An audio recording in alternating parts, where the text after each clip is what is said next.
Welcome back to day two, What Makes Us Human. Today we'll be listening to over 30 students talking about genuine connection. So welcome back, parents, everybody, thank you once again. Commentators, take it away. Come to the TED Talk. It's about what makes us human, day two. And today we have ninth grade. Yeah. Our first speaker is Lindsay Alonso Lora, who is talking about laughing together creates stronger bonds. Round of applause.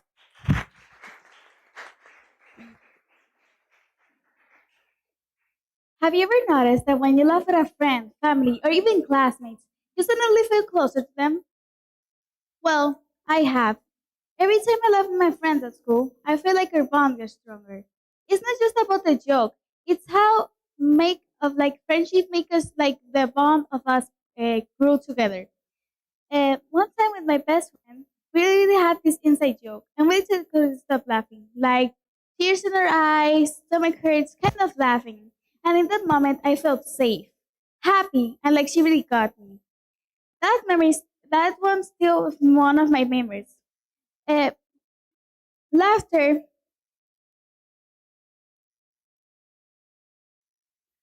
laughter isn't just about being funny. It actually is about trust, about being yourself, being comfortable with your being. Laughter sends signal to the brain that the environment is safe, which reduces the stress chemicals such as adrenaline and adrenaline and cortisol, which make us feel relaxed, make us feel like ourselves. Laughter isn't only about being funny with someone; it actually makes us feel someone else, someone special. It actually improves our well-being and our emotion. Laughter is the glue that keeps us connected. It's something that really connects us with friendship because we actually make memories out of it. Something that really put effort about it. Think about it. If there's something is like a backpack full of book, laughter is like taking some of that weight off. That's why laughing together creates stronger bonds.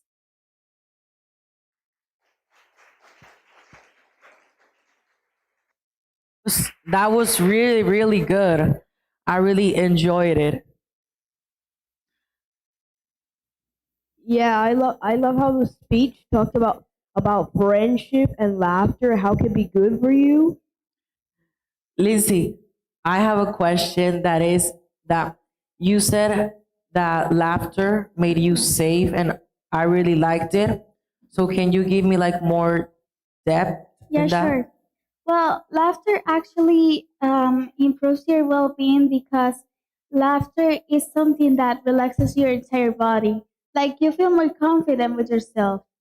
And when you laugh with someone, you feel freedom, you feel happiness, and you feel like more comfortable with yourself. So that's why laughter is something important about our lives because it actually improves our well being. Thank you. You're welcome.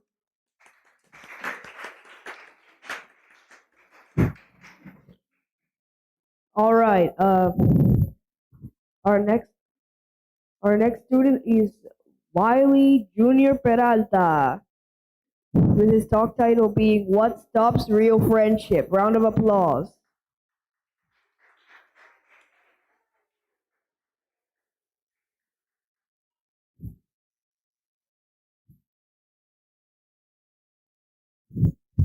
Yep.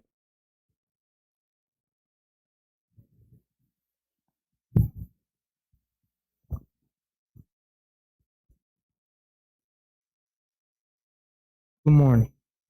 Do you know what your friend feels? Sometimes we don't know what our friend feels because we don't listen careful to them or we don't pay attention to them.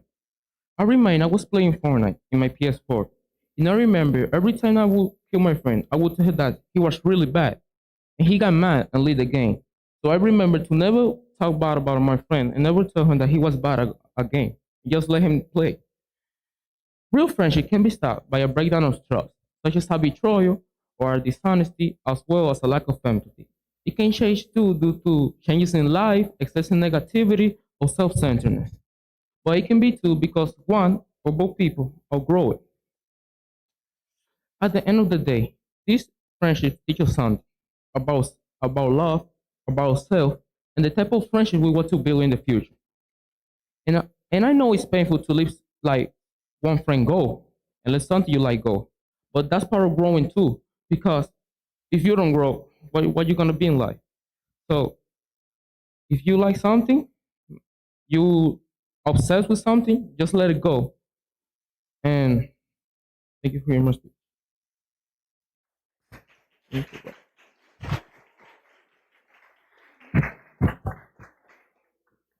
Wow, that was really, really interesting, wasn't it? Yeah, it was really, really interesting. I really like the beginning. The beginning and the middle, very well explained. I have a question for you. Um, how did you figure out how to put your title into words? You know? Because sometimes you talk with your friends, maybe he talks with you, but he doesn't tell you like what he's feeling, and maybe he have personal problems and things like that. He doesn't tell you. He just keeps on him. And that's it. Okay, Very good. Thank you. thank you. Round of applause. Now we have Aurora Batista Santos, who is talking about beyond ourselves, the power of words. Round of applause. Have you ever thought about how much power words really have? Like, they're not just letters or sounds. They're tiny little bridges that connect us to other people. And those bridges can either make someone's day or break it. I think what makes us human is really connecting with others. And words are one of the main ways we do that. When I tell something nice to a friend, it can totally change how they feel. When someone listens to me and actually cares, I feel seen. I feel like I matter. And that's what we all want, right? To be understood, to be noticed, to feel human. But words are so powerful, and that's why we need to know this. Words also are bad. When a mean joke, a careless comment, or even something small can stay in someone's mind forever. That's why words are so powerful, even if we don't always think about it. I remember I was super nervous about joining a new class. One girl smiled at me and said, "You'll do great. It doesn't matter. Just be yourself." That one sentence didn't just make me feel better, it made me feel brave. It made me believe in myself. That's what human connection's about. It's about going beyond ourselves and care about how others feel. So here comes the real question. What makes us human? I think it's our ability to use words to care, to listen, and to connect. Every word we say is a chance to help someone feel seen, a chance to make a bridge instead of a wall, a chance to be human. A mean girl can turn into someone brave just by hearing the right words. Words also define a big part of who we really are. Next time you speak, just ask yourself, are my words helping someone or hurting them? Because words are more powerful than we think.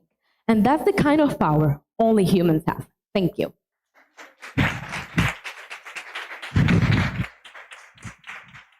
That was really, really good, actually.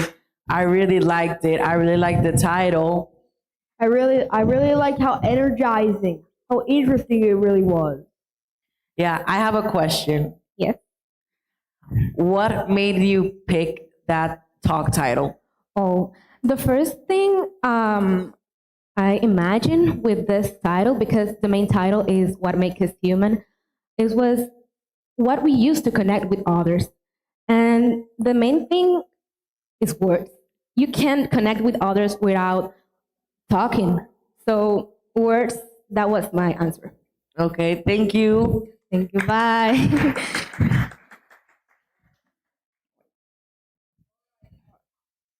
All right, our next talker is Emil Jesus Ortiz Disla with his talk title being "What Sets Us Apart from Other Species." Round of applause. Uh, so, I'm gonna talk about many things today. Many things that can be related to the discussion of what humanity is. These include connections, memories, what makes us human, and what sets us apart from other species. Let me elaborate on that. Connections. We have all made some, whether it's friendships, family, relating to each other, or understanding. We can also make these through talking or getting along and knowing each other. Maybe having empathy with someone. It it's essential to what humanity represents. Teamwork and cooperation. Um, we can build something greater if we just work together. Now, for our memories and our humanity, they're literally the whole reason for us being who we are at the moment. Our friends, our family, our name, our likes, our dislikes, our hobbies, so on and so forth. Like purely on if you can keep track of them, never forgetting and keeping our humanity as well as our identity. Without memories would just be a husk of our former selves walking around. Someone that used to be special, someone that used to be different, someone that used to be important. Whoever you were, you always contributed something to this world. No matter the size of your actions, you always left a mark. And thinking about that, it also begs another question. What makes us human and what sets us apart from other species? Well, like I've been saying, it's about our ability to make connections, our memories, our identity. No other being from the animal plant kingdom is able to go the lengths that we have and create what we have today. No other being from the animal plant kingdom are able to communicate and connect like we have.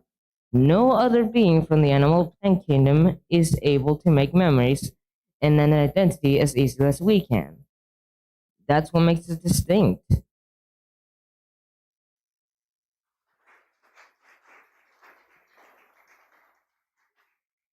Wow, that was very good, very interesting. What do you think, Manuel? It was really, really, really good. I really liked it. All right. Let's invite. Let's in-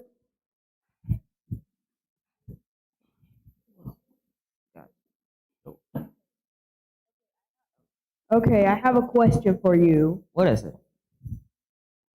Uh, how could you how did you come up with your talk title? What was the original intention behind it? Well, since we were given the topic of we were given the topic of what makes us human, I just come to think about other species since they're different from us. They have trouble speaking, communicating, thinking, and other things like that. So it was just natural for me to include that in my speech. All right, thank you very much. Thank Round of you. applause.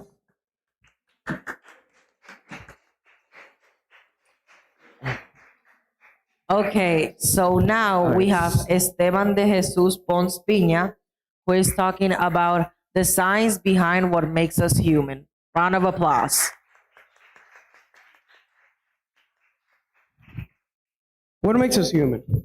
Some people might think it's our intelligence or our creativity. But neuroscience tells us something even deeper. It is our ability to make genuine connections. Let me explain. From the moment we're born, our brains are constantly searching for connection. When a baby feels loved and cared for, its brain releases oxytocin, a hormone that builds trust and safety. This hormone can make us feel happy, like the dopamine or the serotonin, and motivated. Even more, studies have shown that when two people truly connect, their brains can synchronize, their neurons can synchronize, and their brains can work in rhythm. This can help us feel empathy, and this can help us feel. This can help us understand each other's emotions. It's like our brains are having a own conversation, a silent conversation of their own. And even more amazing, this isn't just about our brains, but the universe. I know it sounds super crazy, but Nikola Tesla said that if you want to find out the secrets of the universe, you need to think in terms of frequency, energy, and vibration. And there is where comes the frequency. Two people can truly connect when they have the same frequency. But when we lose connection, our brains release cortisol, that is the hormone of the stress, which can make us feel anxious and lonely. And too much isolation can even harm our memory and focus. This is why connection isn't just emotional, it is biological. And in conclusion, every genuine moment, like listening, helping, or simply being kind, strengthens our sense of humanity and our brains. Because in every real connection, our hearts and minds grow together. Thank you. It was really, really, really good. I really liked his confidence and that he made movements a lot. So I really liked it. Like how he used scientific terms like frequencies and all that. Very creative.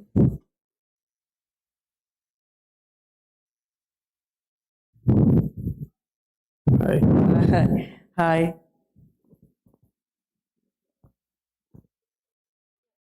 What was the experience like? I have a question. What was the experience like for you, like reading the speech? I felt very nervous. For me, it was like it wasn't difficult because I know all the things, but I felt nervous. Okay, very good. Thank you.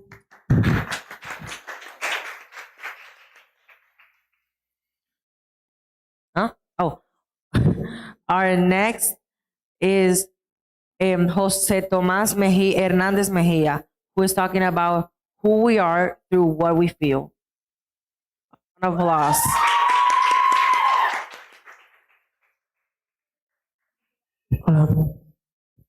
What makes us human? Some people say it's our intelligence, language, or culture. But the truth is that what makes us human is something more powerful: emotions. Emotions are invisible threads that allows us to connect each other. Joy, fear, sadness, anger, love. This reminds us that we are not machines. We feel, we hope, we care. This can change how we see the world or even how we understand ourselves. Think about the last time you comforted a friend, or felt moved by a song, or simply smiled to a stranger and they smiled you back.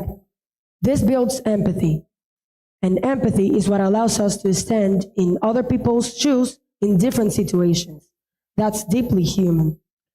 Emotions can drive to resilience and creativity. Pain can lead to poetry, love can lead to sacrifice. We often tell stories, create art, or build civilizations, not because we needed to, but because we felt something that motivated us to do that. That's what truly makes us human. Thank you so much for listening.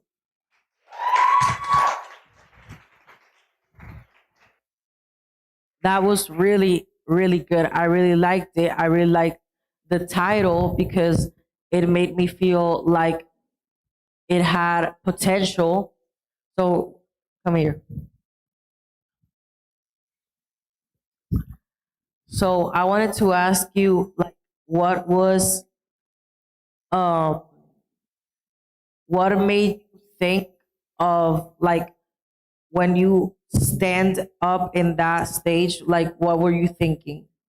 Like, actually, I was really nervous, but I remember that I was really practicing this so much and I felt confident about myself and nothing, I did it and I think I did it really, really good. Yeah. Thank you. Thank you Take a so round of much. applause.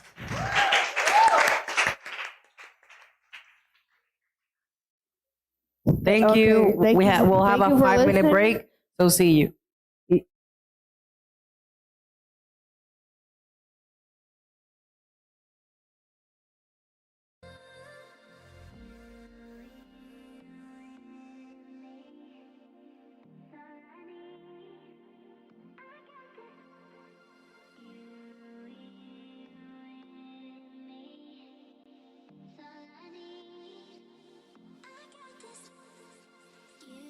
look at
We're back.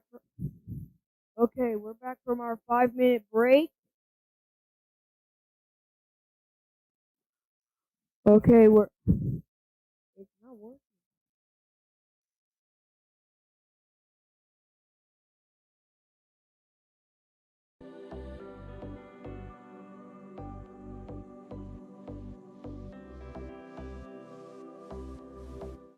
Doesn't.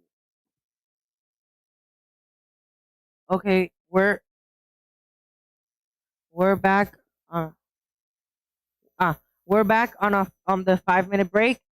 So now we're gonna present Leah Sanchez Garlieto, who is presenting our values as humans. Round of applause.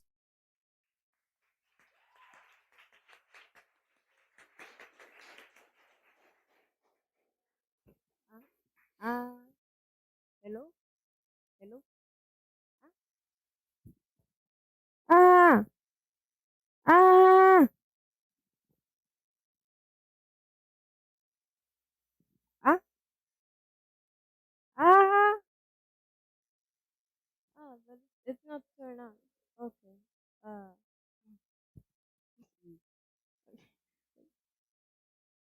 Have you ever felt guilty about hurting someone or maybe doing something you shouldn't have done? Me too. And I'm pretty sure almost every human has.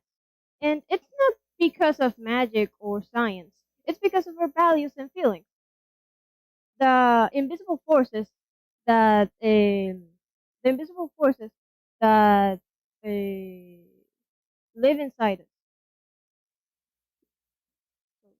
Um, almost every single no I mean every single human has feelings or values, and I mean if you don't, then you probably need to get yourself checked into a mental hospital, um because values are what makes us humans. So if every human being has values, it raises a question. uh do we have are we human because we have values, or are values human and we become human by having them? Values cannot be touched, seen, or measured. Uh, they are deep inside us and determine how we treat others and how we look at ourselves.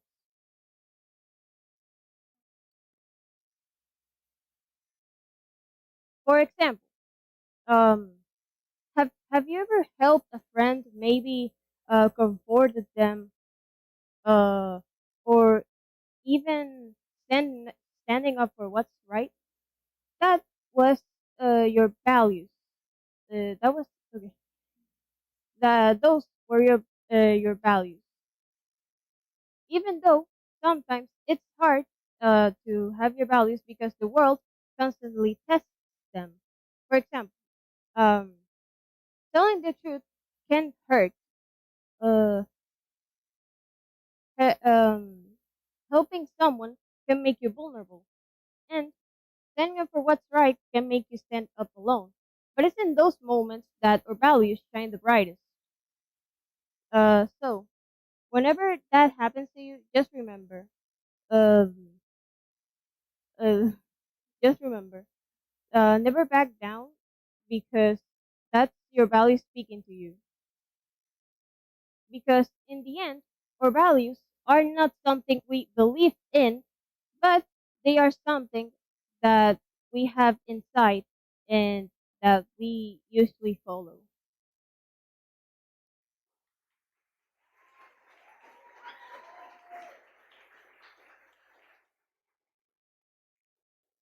That was really good. I really liked it. Um, so let's invite Leah to come and sit with us for a few questions. I go. Hey, Hello. so I have a question. Tell me. Um, what was the like? How did you start to practice your speech? Like, how did you learn it? I mean, uh, I got lost in one part, but the way I practiced it was basically talking to myself in the mirror. Um, if I lost like the part I wasn't, I will just like improvise, you know. But yeah, like I changed some words and everything. Okay, thank you. Okay, very good. Now we're gonna now Now we'll take a 5-minute break. We'll see you later.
Okay, we're back. So now Manuel is going to come in. Okay, so our next student is Sara Isabela Almonte Guterres, with her talk title being What Becomes of Us Without Us. A round of applause.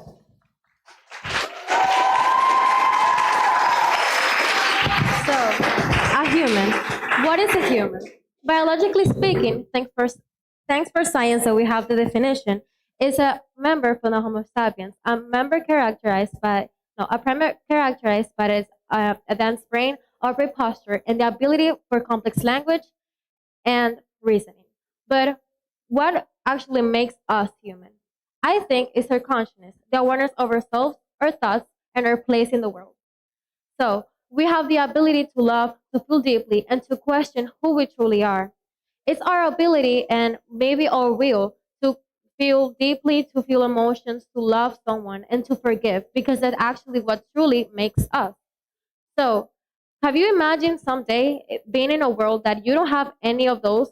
Like in a world where a regime it limits you to the most potential to not show any emotions or regardless not show any love or any affection for others.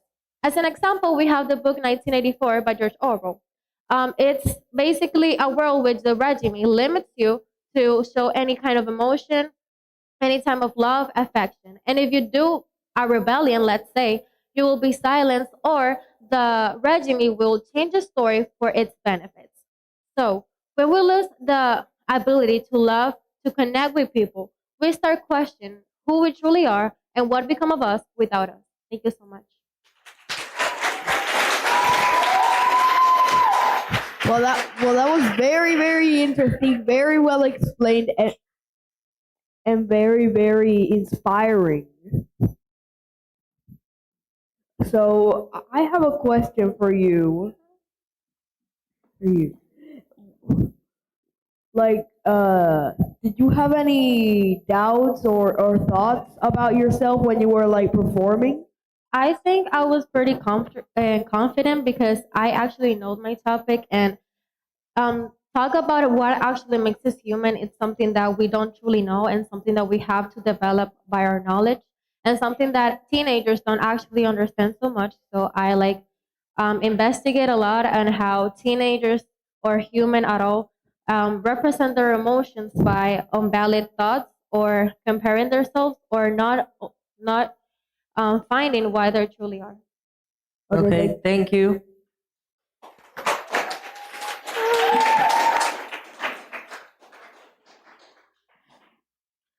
So now we will change commentators. Oh, okay. Okay. Now we have Silvana Sofía H. Núñez. Nos va a presentar how our families influence who we are. Round of applause.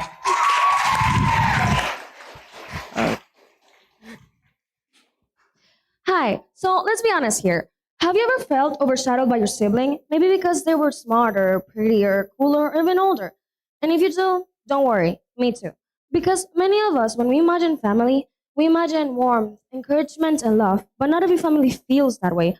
Some children grow up surrounded by laughter and words of encouragement, while others grow up surrounded by silence or by shouting. Some children are celebrated for every little victory, while others grow up ignored, waiting for those bursts of pride that never come. Some children learn to clap for themselves because no one else does, watching conflict echo through the walls of the room, who carry that weight quietly. Children who yearn for safety instead grow up in fear. Sorry.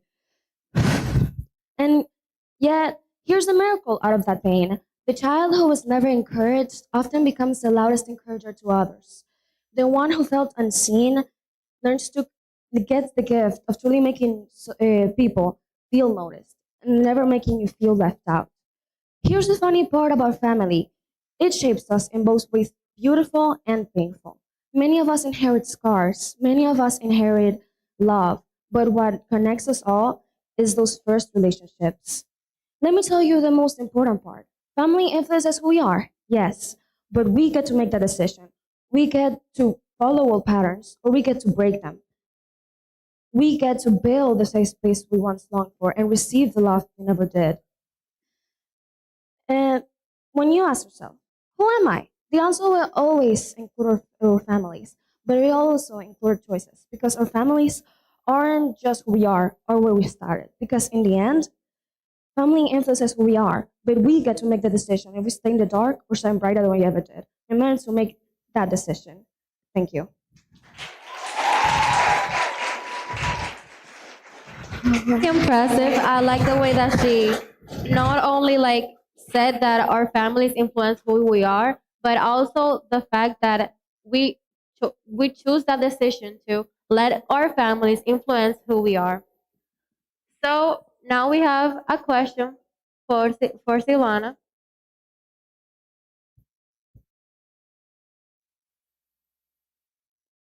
Sorry.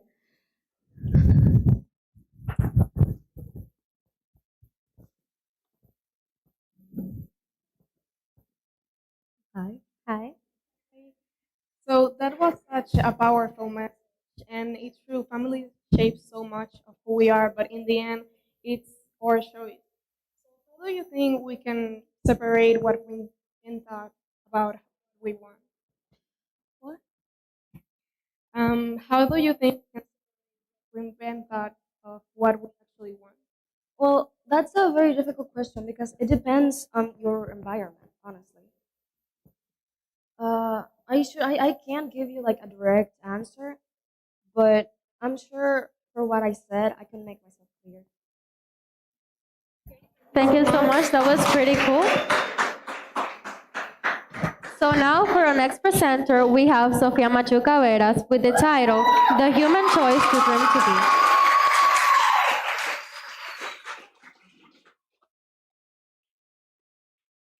When my father's business hit a financial crisis, when my father's business hit a financial crisis, he faced a painful decision: reduce his own income of 5 employees. He chose to fire them. I remember thinking, how could he? But was the decision evil, unjust, selfish? The more I thought about it, the harder it became to define. He wasn't acting out of greed. He was trying to save what he had built, to save the company. So was it good? Was it bad? Or it was simply human? We often like to believe that people are naturally good or naturally bad. It makes the world easier to understand.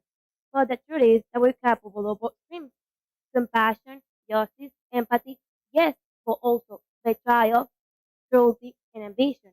And the line between them isn't always clear. Sometimes what we believe is good can cause us pain, and what we believe is evil can be justified as necessary. So that's the real dilemma of being human, isn't it? Knowing there are no absolute, no perfect answers, no clear right or wrong. And yet still we have to choose. There's this line in Squid Game that describes this so well. The main character Guion says, "We're not horses, we're humans. Humans are," and then he just stops. They don't finish sentence, just answer. But honestly, I think that's the point. Maybe he didn't know how to answer. None of us really know how to. Horses are on instinct. They're forced into war, into races, into someone else's game. They don't have the right to choose. For humans we do. We do have the right.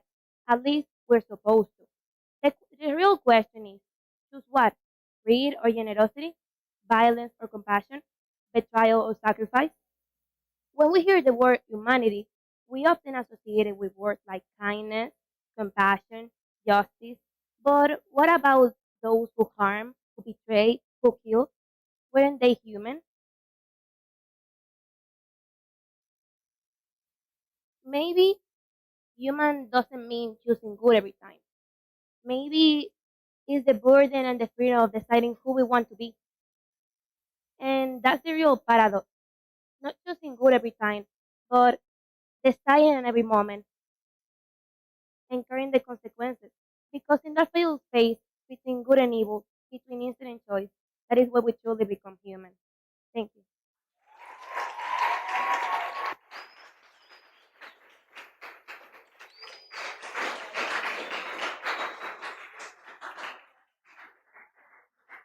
That was deep and powerful talk. And it's true, being human isn't being only good or bad. Yeah, that was pretty impressive, and really the message that she gave was really inspirational. So now I have a question for you: that what message do you give to us, to teenagers that still doesn't understand that deeply meaning to choose our path or to understand who we truly are? Well, as a teenager, I don't always choose the right path. Sometimes I choose the bad one.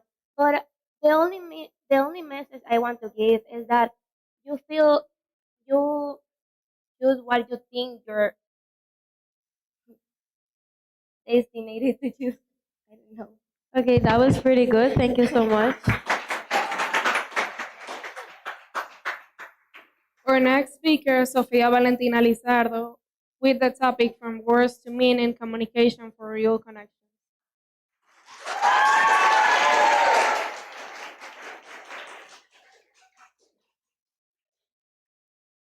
True connection isn't about how many times you speak with someone or how many words we share with that person.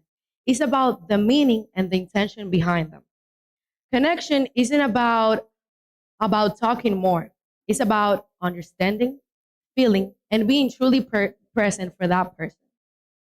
We live in a world with overflowing words, messages, notification, and endless conversation. And yet, so many of us still feel unseen, unheard, and disconnected. And you know why? It's because genuine connection isn't about talking more. It's about the meaning we bring in those words. For example, think about how many times have you speak with a person, maybe for hours, but you have walked away feeling empty. And how many times have you shared just a few words with a person and have felt truly understood? See that right there? That's the difference between talking and truly connecting.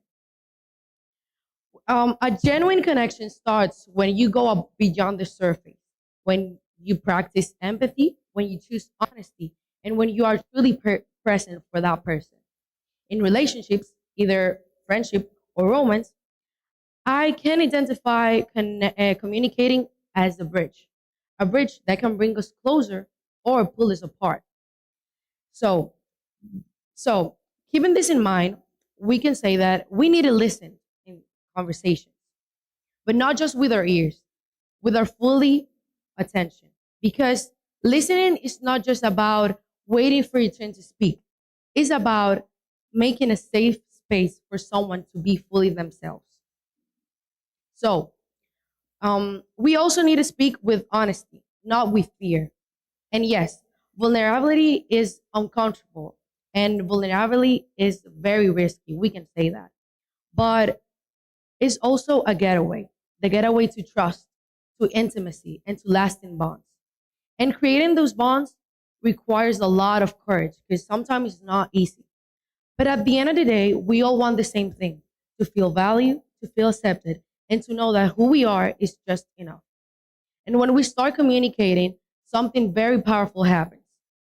Friendship stops being casual and starts being something very meaningful. And at the end of the day, words alone are not enough. But when we start communicating, a friendship begins being truthful and long life. And this is when we chose to go from words to meaning. Thank you. Really good. I like the way that she expressed herself and her body language. So now we have a question for Sophia.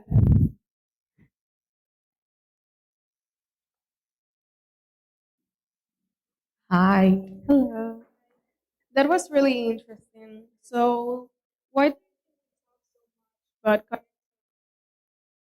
I think sometimes we don't talk about the right person. I think like you sometimes share your personal problems with the wrong person, and that can be very, very dangerous. So, yeah. So that was really good. Thank you so much. Thank you. So now we're taking a break of 5 minutes.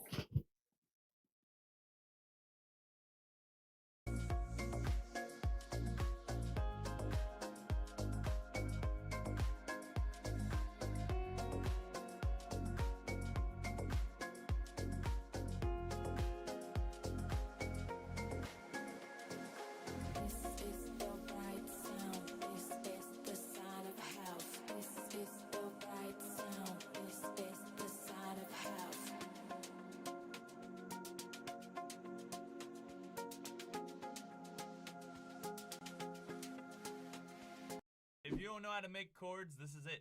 Congratulations. The chords are already.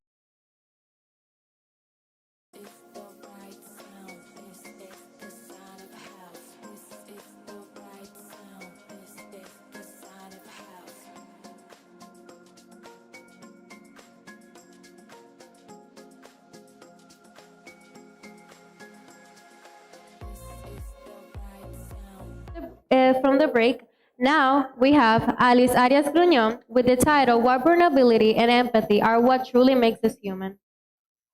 A round of applause, please.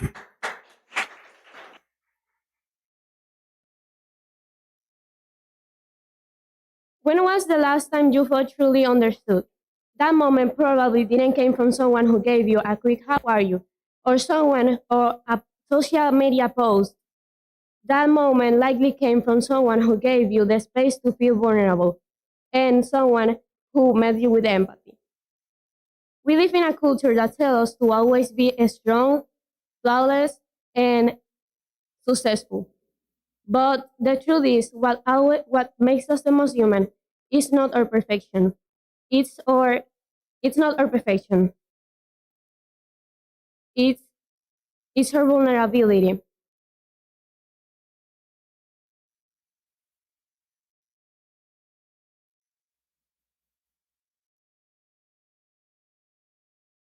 It's our vulnerability, our way to feel, to create, to express emotions. Sometimes we think that the perfection is is all, but the truth is, what makes us the most human is our empathy too. And empathy is the bridge that creates that turns courage into genuine connections.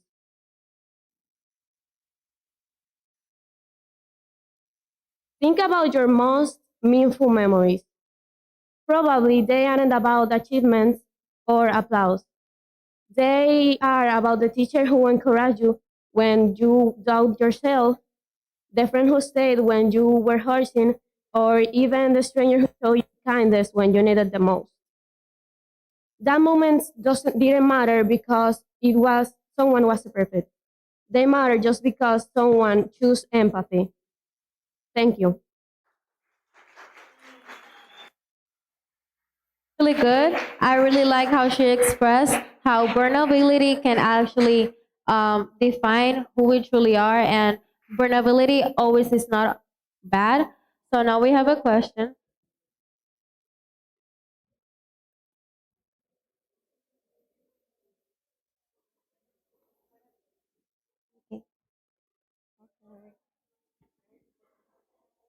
¿Cómo dice? Ah, ya.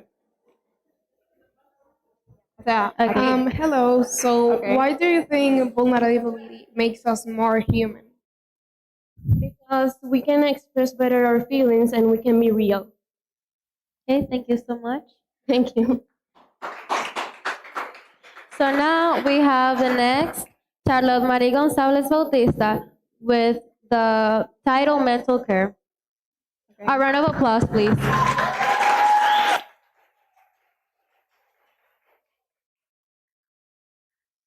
Have you ever wondered what really makes us human? It is our ability to talk, to build, to dream. I believe what makes us truly human is how we care for our minds. Our minds are amazing. They let us imagine, create, and love.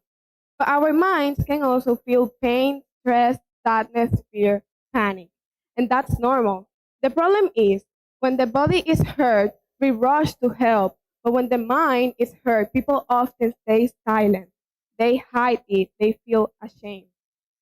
Taking care for our mind is not a weakness, it's a strength. It shows courage, it shows love. The last year, one of my loved ones through a really difficult situation. She needed help and she decided to go to see a counselor, showing courage and strength. Taking care for our mind is as normal as brushing your teeth, talking to a friend, to a teacher, family, whatever you want. The point is that asking for help or seeing a counselor is seen as strong, not as strange.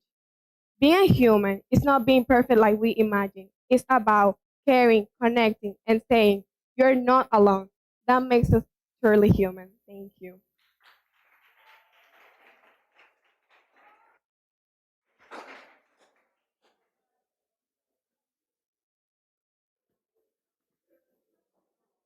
So that was truly amazing.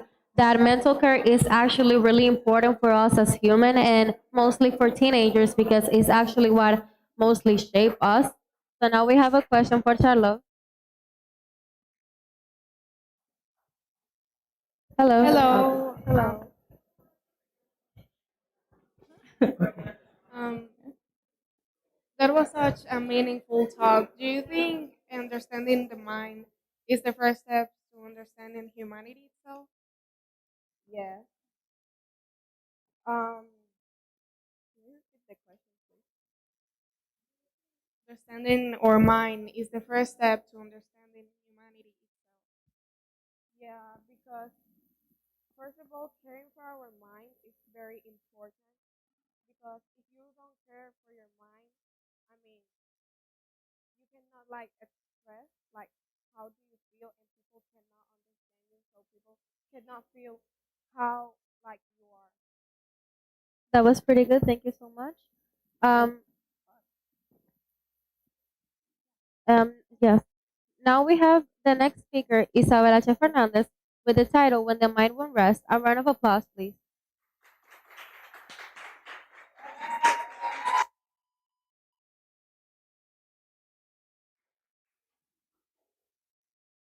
Have you ever catch yourself just thinking, looking at the ceiling, thinking on what you did, thinking on what you said?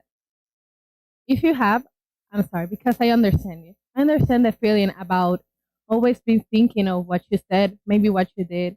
If that people thought that you were awkward, I know it's hard because it doesn't just affect you. It also affects the other people that thinks that they are doing something wrong, that they hurt you and they don't know how they did. I know it's hard. I know it's hard for you. I know it's hard for the other one. But the best advice that I can give you, just be yourself. Because when you are you, there's nothing to overthink. The people that are with you, the people that think that you're a good person, they want to be with you, they're not going to go if you're just being you. There's nothing to think. I understand the feeling about just thinking, maybe I just shouldn't have said that. Or, oh my gosh, she just think that I'm awkward. I know. I know. But always thought that if they're being you and someone decides to go, they weren't like with you. They were just with the imagine that they have of you. That's not the kind of people that you want to have by your side. You're when you're overthinking about what someone says or what like an okay on a message, you're just looking behind something that is not there. You're thinking about imagine that you have about that people, the fear of being alone. And trust me, I know it's hard because you don't want to. It's not like you were on your room and you said, let me just think about that. It's not like that. You're just on the fear of someone thinking that you're awkward, maybe that you're weird. So when you think that someone is overthinking of you, or maybe you are overthinking of someone else, just tell yourself, if they are here, it's because they want to. There's no one tied to me. So just breathe, think, and know that you are just how you should be. Thank you.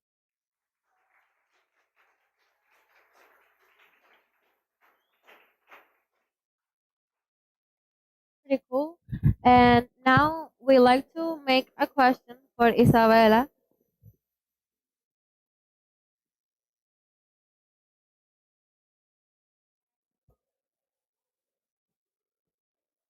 Okay. Hello. So That was such a powerful. That was such a powerful message. What made you want to talk about this topic? I think that the feeling that I'm always overthinking about people. The most of the time when I have like a friend or something, I always like overthink even an okay on a message.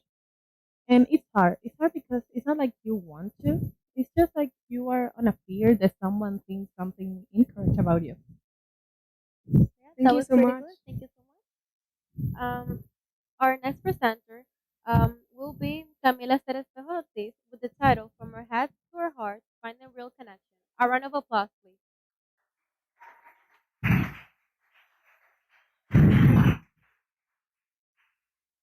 want you to do something. Look at the person sitting next to you. I mean, really look at them. See their face, maybe you know their name, but you have no idea why they're carrying their heart rate. Here's a question. When was the last time you said what you truly felt before your brain started making a thousand excuses not to? We all do it. We all overthink. We all rehearse the perfect words in our head and sometimes end up saying nothing. We let our brain protect us from being awkward, but in the process, we miss the chance to be real. I write a text, delete it, write it again, and then never send it. Or I go home thinking about what I said in class 3 hours ago, like the whole world still talking about it. Spoiler, they're not. There is this constant tug of war inside of us. Your brain says, play it safe, don't mess up. Your heart says, say it, show up, reach out. You feel it when you're about to text someone you like. You feel it when you want to forgive your friend, but pride gets louder. You feel it when you want to say, I miss you, you don't. Being human isn't about picking one voice over the other. It's about knowing when to think and when to feel. Your brain helps you make plans. Your heart helps you make memories. Your brain tells you to study for the test. Your heart tells you to help someone who fell down the stairs. Your brain warns you about rejection. Your heart pushes you to say, I'm sorry or I care about you anyway. Real connection, the kind we all crave, doesn't begin with perfect words or perfect timing. It begins the moment that we choose to listen to the heart, even when the brain is still screaming, don't. So maybe the question isn't who's smarter, the brain or the heart. Maybe the real question is, who do you want to guide those moments that you remember years from now? The test scores, the careful plans, they matter. But the friendships that save you, the person you dare to love, the apology you finally said, those moments come from the heart. Here's what I want you to take with you. Your brain keeps you alive. Your heart reminds you why it's worth it. Because the moments that shape us most aren't the ones we plan. They're the ones where we dare to feel and to connect.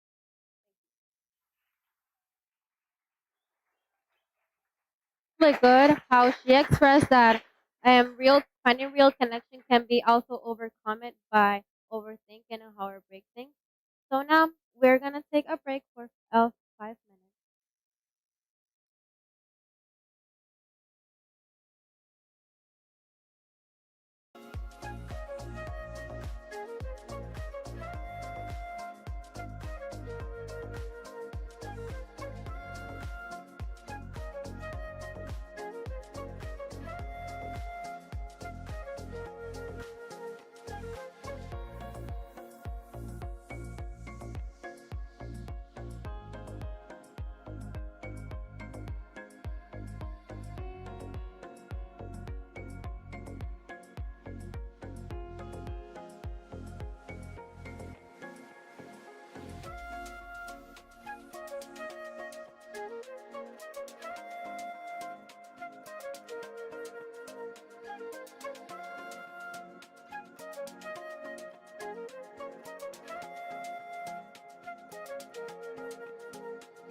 Looking into your eyes, do you see the beauty that I see?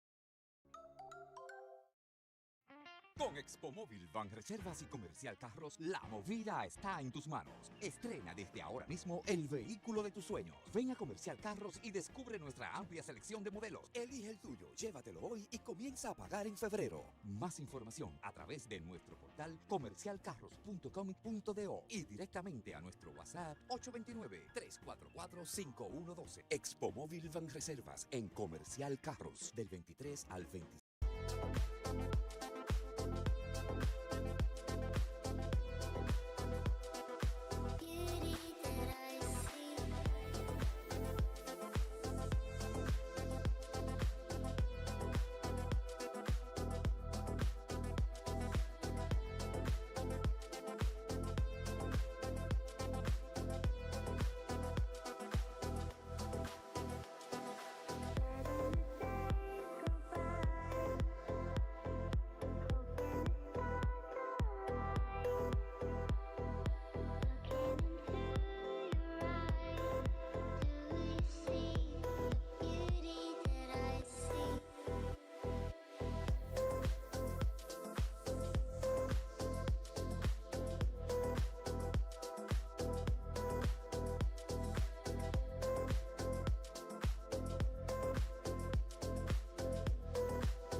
Te lo voy a decir una sola vez. Si buscas el próximo truco, si crees en botones mágicos, si esperas hacerte rico en 30 días, lárgate de mi perfil ahora mismo. No quiero ese tipo de gente aquí.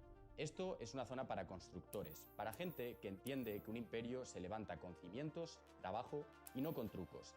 Voy a enseñar a construir desde el primer cliente hasta la estructura legal y si eso te representa para aprender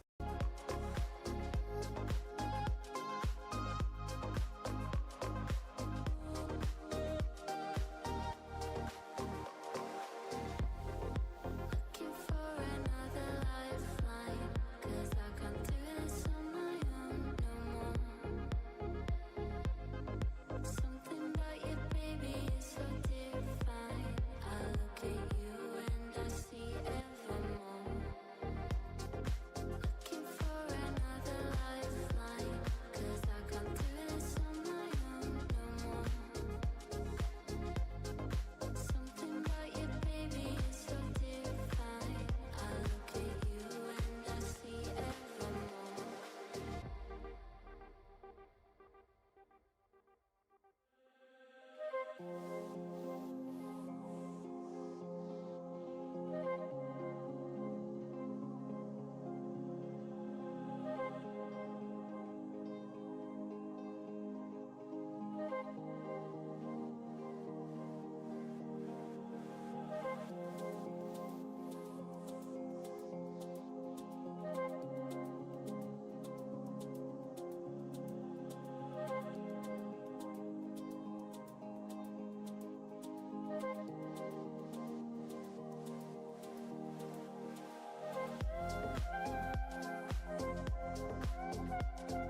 Hi everyone, welcome back to What Makes Us Humans at TED. Here we are with 12th grade, he's Dylan, I'm Ingrid, and we'll be with you till 9:30 till 10:15. Now we have Manuel Aurelio Diaz Mercedes with Sharing Real Journeys. A round of applause for him, please.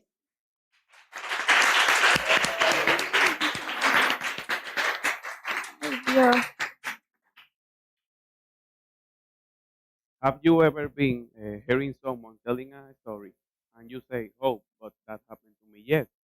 And you suddenly start realizing that when you are talking with that person, you say, that happened to me too. And yeah, that's sharing experiences. Sharing experiences, it's a beautiful topic because it connects us with another one person. When you apply sharing experiences to our humanity, you feel connected with other persons, and you can create soulmates, best friends, and family without blood. And let's say an example. Let's say my teacher Brenda is talking to Pedro. How bad is being my speech right now? And Pedro say, "Oh, I remember when I did my first speech in fifth grade." And teacher Brenda says, "Really? I also did my first speech in fifth grade. It was so embarrassing." And when she starts talking to Pedro, they start realizing that they're connected because they have shared experiences. The people should try this because if you die without sharing connection, it's going to be so bad. Yeah, it's example so terrible, but that's the reality. You have to share experiences with the people because it's a beautiful thing.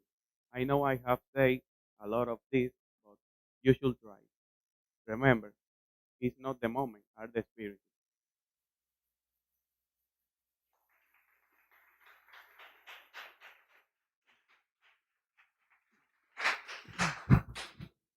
I really like this topic actually about sharing real journeys because right now we live at a time that we tend to be more closed off. We don't really talk about our experiences with other people. Yeah, we don't really get into the journey. We just want to get to the objective we're looking for, and we don't enjoy the process. So we have some questions for you, Manuel. Yes, What makes a journey real to you? a real journey is share experience with another people. It's when you feel connected with that people, you feel a deep connection with him, and you feel it more like a family, not a friend or a stranger. How can sharing our personal stories inspire others? When we share our experiences, the other people feel that we're family, like I said, because it's like, oh, that happened to me, yes, and that exactly thing is what makes us human. Thank you very much. Yeah. It was a pleasure to have you here, Manuel. Hmm? It was a pleasure to have you here, Manuel. Thank Right. Uh, yeah, like that's so real, actually. Like the pace that you have, your journeys, enjoying the time with your loved ones. Yeah. So right now we have coming up Laili Sofia Pichardo with Nobody Struggle. A round of applause for her.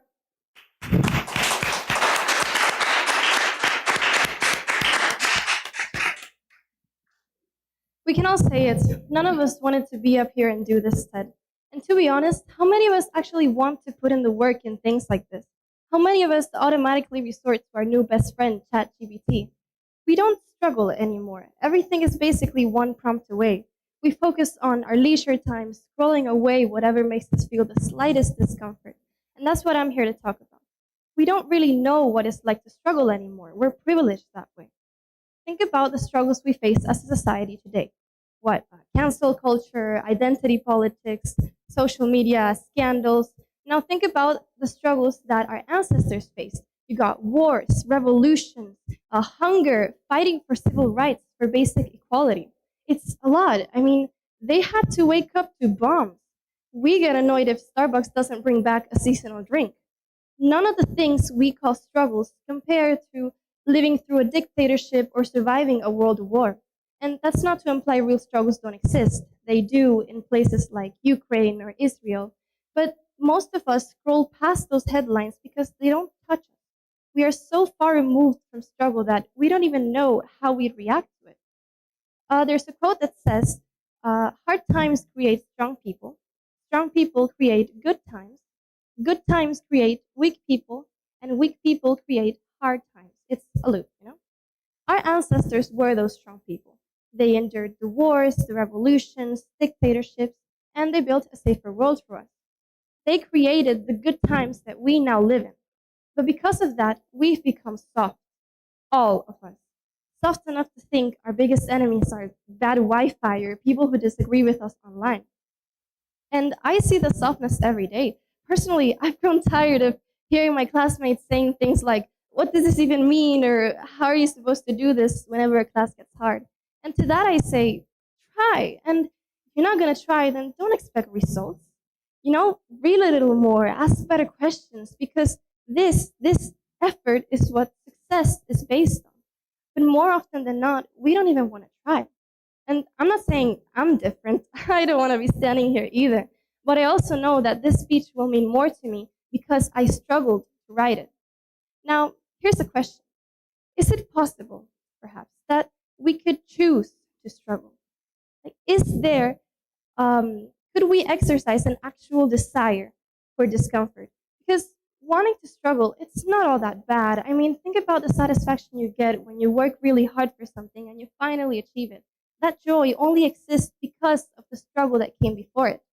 We say we want love, purpose, connection, but we don't really put in the effort to deserve it. We want to be loved without loving deeply. We want to be understood without listening properly. We want to matter without sacrifice. But the fact is, the most meaningful things in life, including genuine connection, are all born from discomfort.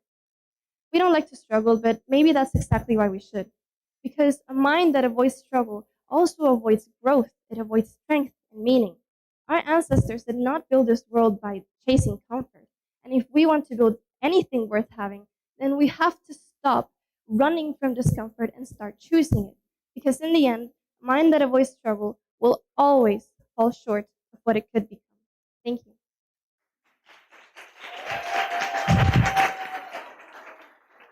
You know, I actually resonate with this topic a lot. Um, right now, we may get mad for the little stuff, but we need to acknowledge that there's worse things happening right now. Although we don't need to give our full attention to it, we have to acknowledge it and help if we can.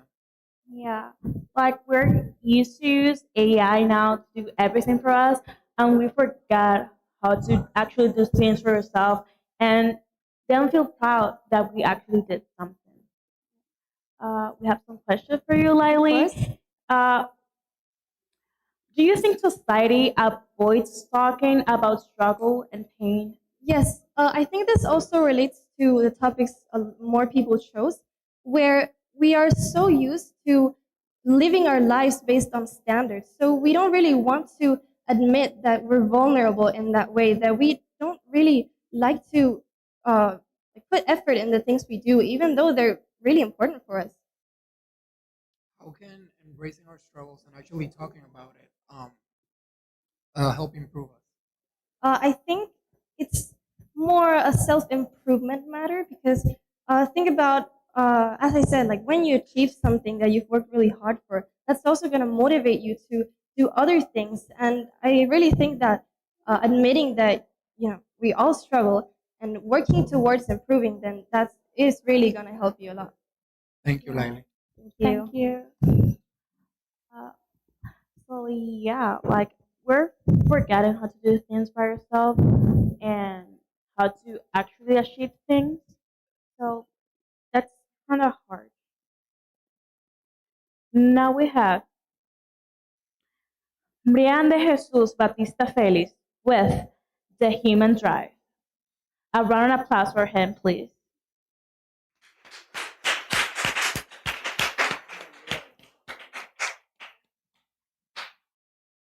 Think about the last time you felt you. Think about the last time you felt you surpassed. Uh,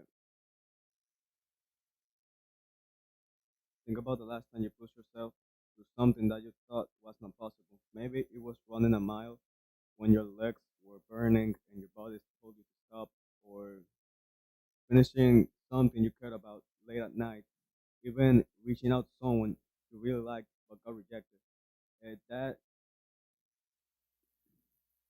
That sense, that instinct, that passion, that's the human drive.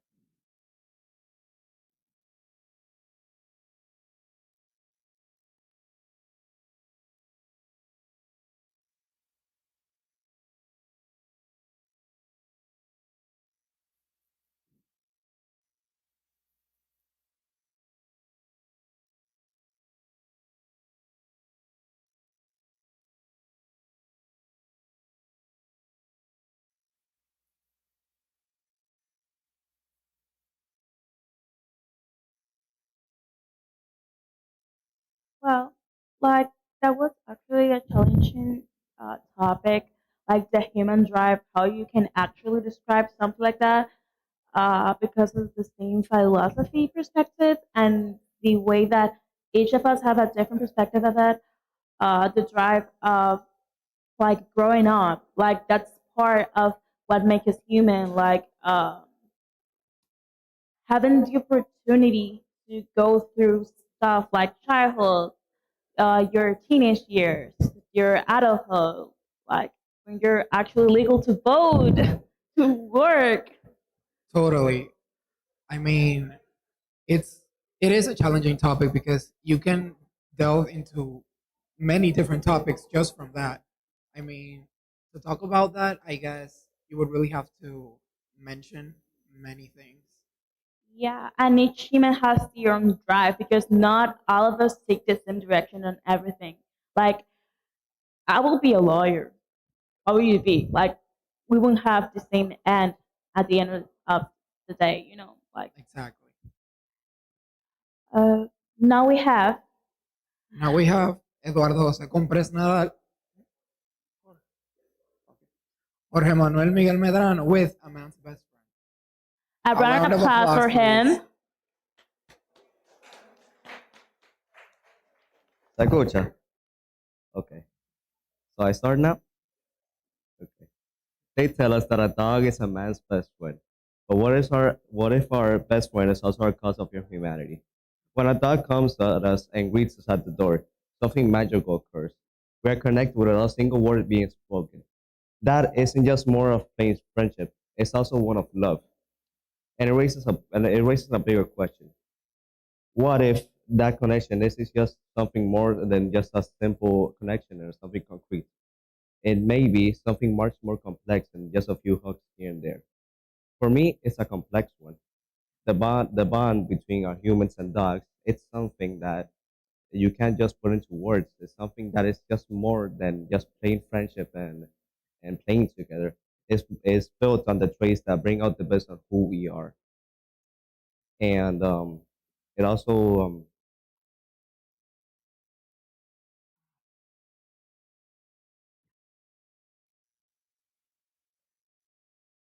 okay. Research confirms this. Uh, Among pet owners, 86% of them show a higher emotional impact on their health, which means they have a positive impact with their pets. Also, another study shows that these pet owners have a lower tendency of developing emotional disorders like depression and anxiety. This basically demonstrates that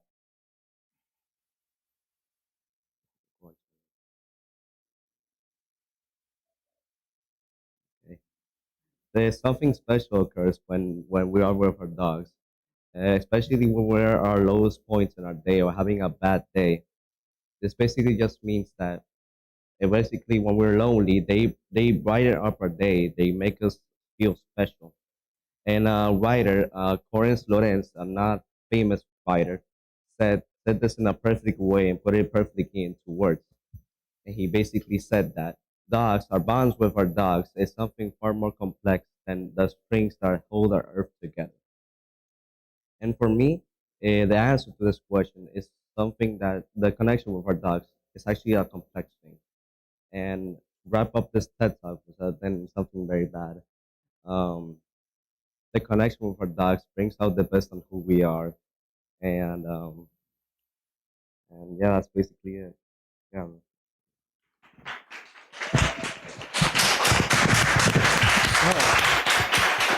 This was a very interesting topic, actually.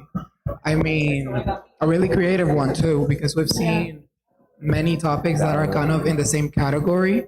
So getting one like this is like refreshing, you know? Yeah, like honestly, I'm so into brain rot that the first thing that I thought when I read this topic was about the Sabrina Comforter new song. So that's kind of weird, but yeah, like the connection that you have with other species, not only humans, and how they're always there for you. So I have some question for you.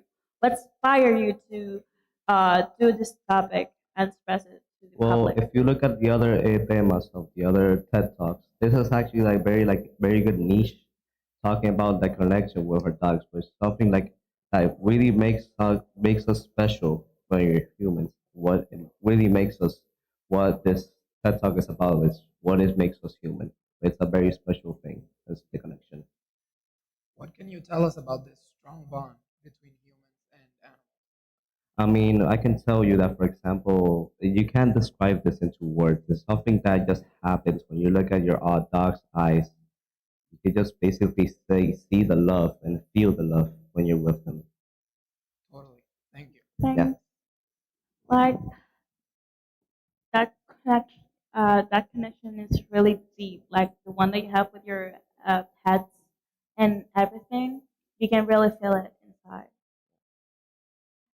So now we have Raquel Morales Nunez with with the paradox of lives in the same heart. Round of A round of applause, applause for please. her. Have you ever loved someone so deeply that you feel scared or have the pride, but at some point feel unworthy at the same time? So that's the paradox that lives in all of us. We like to be consistent. We think we have everything, but we have opposite desires, opposite emotions, and yet we think we're consistent, that we know who we are. But the truth is, we're full of contradictions. We crave freedom, yet we long for safety. We want to be seen, but we hide our truest parts. We want our dreams to come true of being brave or having the perfect world, but the truth is, we're never going to have it. The more I see it in everyone, I see it in the parent who works late to give their child a better future, but misses them at night, and the stranger who smiles through their pain, and the in my friend who wants to be independent but aches to be held. Personally, I thought something was wrong with me when I had that feeling. When I feel two opposite things. When I thought I feel brave, but I feel scared at the same time. When I wanted to seem confident, I bury my doubts. When I wanted to seem strong, I hide my softness. But the more I divided myself, the more lost I felt. So then someone told me something I'll never forget. You're not supposed to fix your contradictions. You're supposed to listen to them. Listen to them carefully. You're not supposed to fix them. So something became more clear to me. You have to embrace them. You have to just listen to them, not try to fix it. And so just listen to them. When I wanted everything to go good, maybe it went wrong. I thought everything could go good and it just go bad. But when we wanted something to go good and we made an, an example and we try to do it and we made it, we feel good with ourselves. So to the people who are watching this, to the people who are hearing these, don't try to fix everything in your life. Just try to embrace it, to listen to it. Because the heart was never meant to fix your contradictions. It was meant to hold them, to listen to them. Just that's our humanity. That's not meant to be wrong or good. It's just meant to be there and to have the ability to have it two truths at once, to be able to control it and not lose the path, to not lose the affection that you have for that. Love it, don't hate it. Thank you.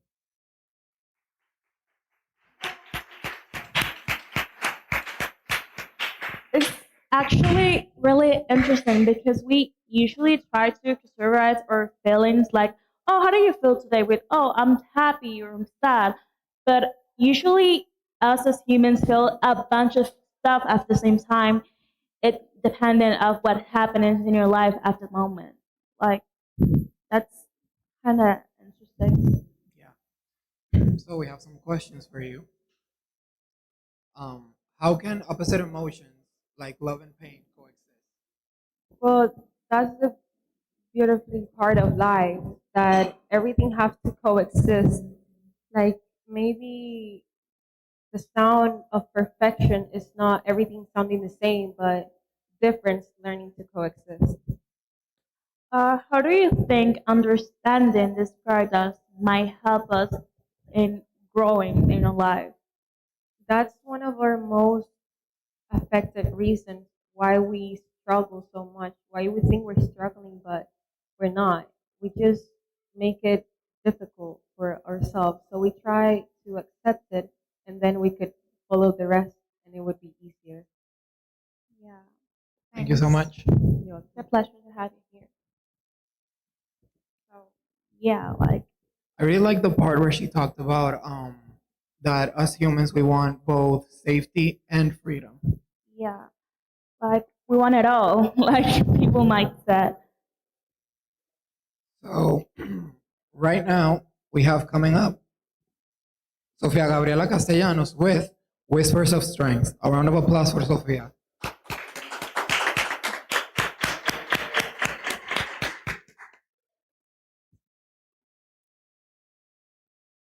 friend once told me, don't be ashamed of being sensitive. Yes, it's hard and sometimes painful, but it also allows us to feel everything beautifully.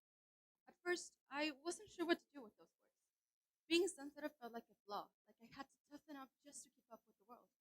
But as I thought about it, I realized something more meaningful. Being sensitive isn't something to hide, it's something to cherish. Because in a world that can often feel so shallow, the ability to feel deeply is not a weakness, it's a rare strength. And I know this because I've lived it. I've always been the kind of person who feels too much. The kind who cries at movies, the kind who notices every small detail, the kind who notices when someone's pretending to be okay. And for the longest time, I thought that made me fragile. But over time, I started to see what my sensitivity was actually doing. It was helping me notice details other people missed. It made me more present, more compassionate, more aware of the invisible threads that connect us all. And I want people to feel proud of being sensitive instead of embarrassed by it. Because imagine a world where no one cared enough to comfort a friend, or to write a song, or to cry when something truly moves them. Imagine a world without empathy, without tenderness, without art. It would be such a cold, cold place. Sensitivity is what brings warmth into our shared humanity. It's what makes us pause, reach out, and say, I might not understand it completely, but I see you, and I'm here. But being sensitive isn't always easy. It means your heart breaks a little more often. It means you notice the pain in someone's eyes when everyone else looks away. Yet, that same sensitivity that makes life harder also makes it infinitely richer. Because when you feel deeply, you don't just experience life, you absorb it. The laughter, the beauty, the heartbreak, they all become a part of you. And maybe that's the point. Sensitivity isn't about avoiding pain and being dramatic. It's about being brave enough to experience the full range of being human. And if we think about it, sensitivity is essential to who we are. It's what helps us build friendships and trust. It's what powers creativity because to create something meaningful, you have to feel something deeply first. It's what drives compassion because to care about others, you first have to sense their joy and their pain. Without sensitivity, we wouldn't truly connect. We just exist. So, through this, sensitivity isn't something to outgrow, it's something to lean into. It's not a flaw to fix, but a strength to nurture. Because in a world that cannot, sorry, because allowing ourselves to feel deeply in a world that often tells us not to, is one of the strongest things a human being can do.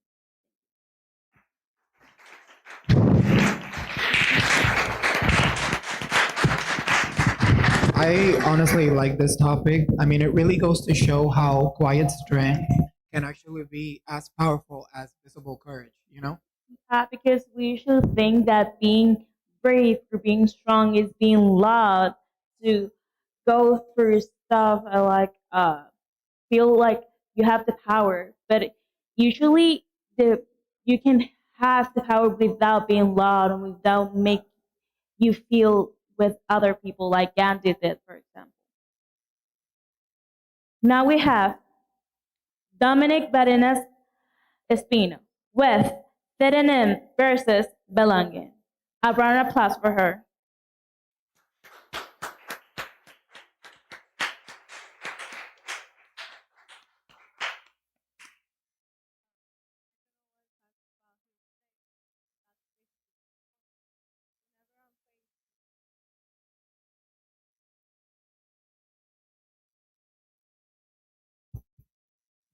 Todos.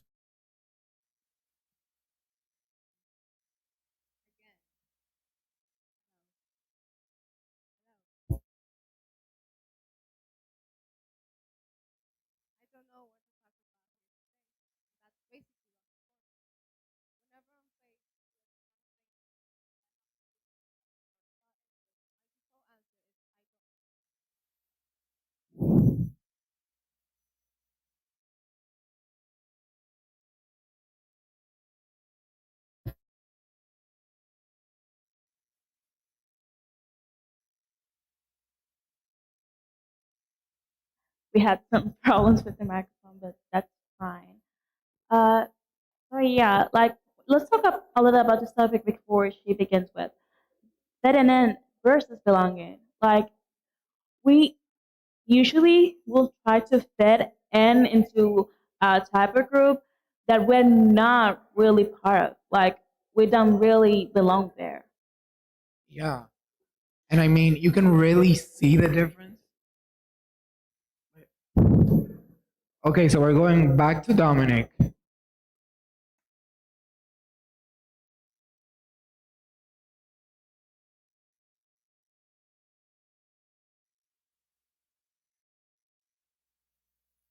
Yeah, as you were saying. As I was saying, you can really see the difference and feel the difference between fitting in and belonging.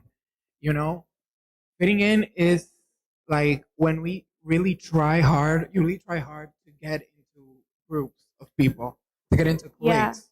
Like You know, we lose ourselves just to fit into a group that we think that we deserve. And we don't look for the one that we truly are part of. so right now we're going on break. Thank you so much for watching. Bye.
Hi, welcome back to our TED speech. Today we're starting with 10th grade. I mean 11th grade, my bad. Next presenter is Carla Maria Manzano Ventura with her topic, Uniquely Human. A round of applause for her, please. Woo!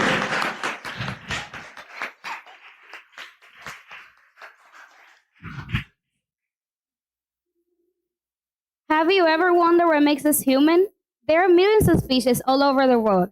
Animals, plants, and creatures we don't even know they exist. But there's something different, something that makes us uniquely human.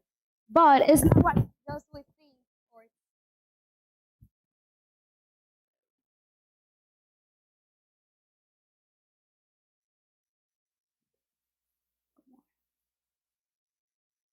okay.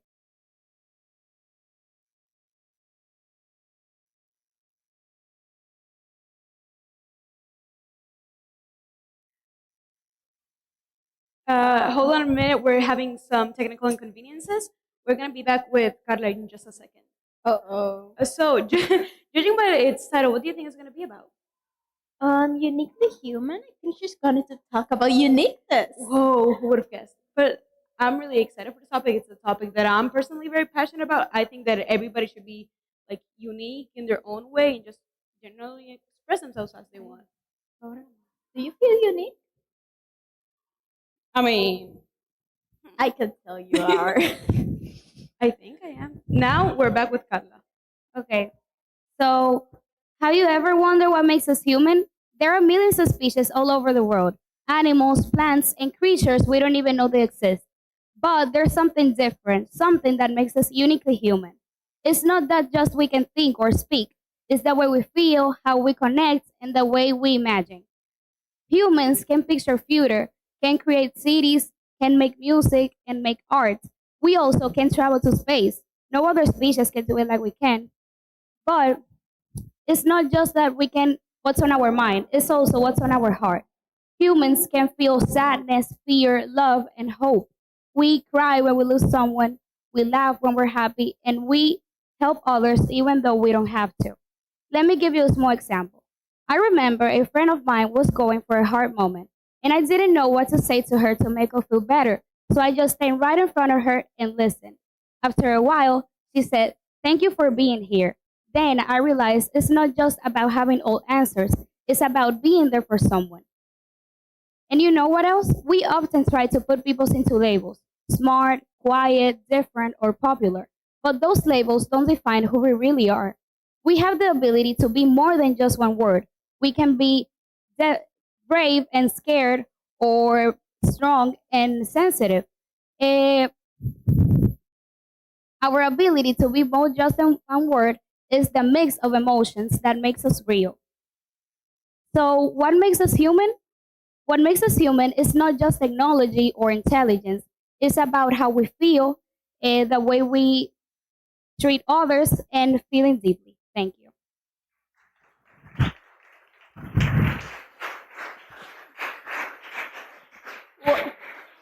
Well, Carla, you did so good. I really love the way you express yourself. Yeah, You seem so confident. she was really good with her topic. You Yeah. could see that she actually knows what she's talking about. It's not just something for the top. Okay, I have a question for you. How do you think unique people impact on the world? Well, being unique is about treating people as how your values, and being who you are, always trying to be yourself, and that's it. You're right.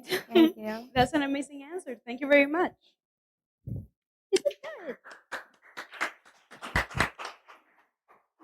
Now, up next, we're going to have Adriana Hurtado with the topic Small Moments, Big Humanity. A round of applause for her, please.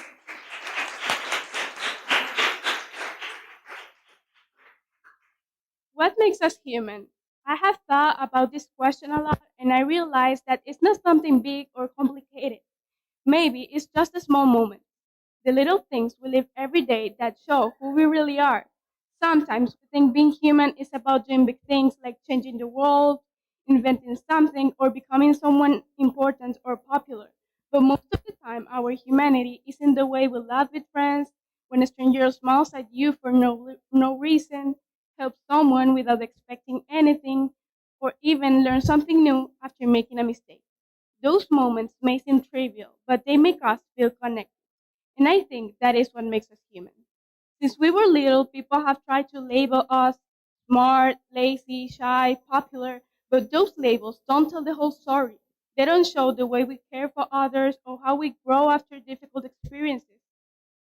We often label people by what they do, where they're from, or what they believe. But in those small moments, labels don't really matter. You don't need to know someone's story to feel empathy or kindness. You just act. And that's something truly human. Sometimes we forget how powerful a small gesture can be. Saying thank you, listening to someone who feels alone, or even holding the door open, I'll say, I see you, you matter. What is special about these moments is that they often happen when no one's watching. The way we act when there's nothing to gain, when we simply choose to be kind or understanding, shows our real humanity. It's easy to be nice when everyone sees it, but it's in those quiet, unseen moments where our true selves appear. And maybe that's what really defines who we are. Not the labels that others give us, but the choices we make when it's just us and our conscience. At the end of the day, people don't remember us for our labels. They remember how we made them feel, how kind we were, and how we treated them. And maybe that's the most human thing of all, being remembered not for what we have, but for who we are. So maybe what makes us human isn't our intelligence or our success, but our ability to care in the smallest way. Because when we put all those little moments together, they become something big and meaningful. In the end, it's not the titles we carry or the things we achieve that defines us, but the quiet ways we show love, kindness, and understanding. Those are the moments that build our humanity, the ones that defines us, that being human is not about being perfect, but about being real. Thank you.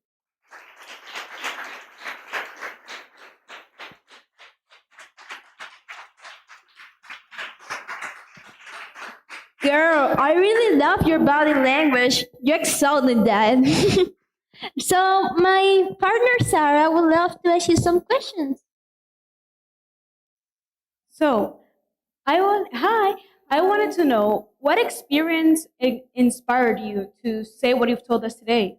Well, if you know, it's the small moments, the little things we leave when our friends like is with us, and that's it.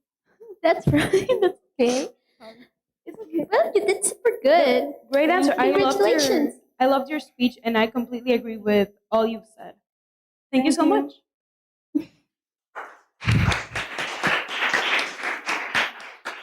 Okay, so next we have. Who we have next? Oh, next we have Gianfranco Mieses Bourdieu with the true human language. Round A of applause. for him, please. Please. Good morning, everyone. My topic is the true human language. Through humanity, we have created thousands of languages, uh, model codes, and depend on the part of planet we are. But beneath all those differences, there is the empathy. Empathy is a universal language that almost everyone, because some people can't have the empathy because of problems, but almost everyone has empathy. And I think is that is the empathy, is the universal human language, because if you have the ability to put yourself in the position of someone, you have a great heart. And I think if you put the world and nobody have the same languages, we could just connect the empathy. It's the time you pass some homeless and you give them $5, is when you listen to a friend who is in pain and you connect them and you try to hear them because you love them and you want to feel them love. Uh, we have such as more examples in the world. such as the COVID-19 pandemic. All doctors risking their lives to cure patients they didn't even know. Of course, they were working to find a global cure, but behind all that, you are working by empathy. More examples, persons of interest, Mother Teresa, Mahatma Gandhi, all these people are living examples that more of the language or the part of the world you're born, if you have empathy, you can connect and you have a language universally that that that does not require some state, some country part of you born. And if in the world we have empathy, I think we always will connect more. Thank you.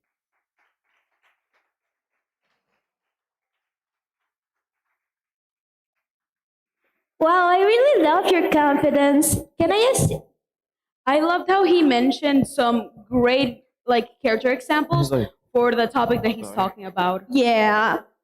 I have a question for you. Yes. You started your speech talking about empathy. In your opinion, what's the best way we can show empathy? Well, in my opinion, one of the best ways that you can show empathy to people is simply you when you hear them and they feel you are actually Listen. interested in what they're talking about. It's very simple, but it almost every time it represents a very important point to the other person. That's right. One of the best things ever is feeling heard, actually. Well, you did really good. Congratulations. Thank you so much. Okay, now we have Rodrigo Nin with How Relationships for Me as a Human. A round of applause for him.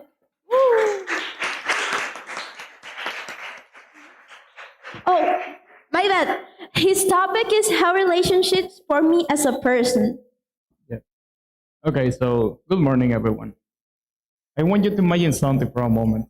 I want you to imagine you didn't have nobody to love, nobody to talk to, nobody to express yourself to. For me personally, those are one of the most important things in my life. Lucky me, since I was a kid, I've had the best friends. They always helped me when I needed, made me smile when I was sad. And you can't imagine how thankful I am for that. That's one of the biggest reasons I always try to help other persons because I know how it feels to have someone there for you. A big example for me is my brother. I think without him, I wouldn't be the same person I am today. And since I was a kid, he's always been my best friend, and he has taught me how to treat people with respect, happiness, and always with love. That's one of the reasons I always try to help hear people, listen to people, and try to get a smile out of them, you know? So, another person that has changed me last year is my girlfriend, Sophia, because she's always been there for me, wanting the best for me, supporting me, and inspiring me to get better every day. She and persons like her inspires you to wake up wanting to be better than yesterday, just by being there for you, by caring and believing in you. For me, it's surprising how just a person or a small group of people can totally change you. Like last year or this year, I've changed totally the way I think and how responsible I am. And it's because of the people that surrounds me that inspires me to get better every day. So today I want to thank my friends, my family, and my girlfriend for being there for me, supporting me, and always reminding me how powerful love and kindness can be. Thank you.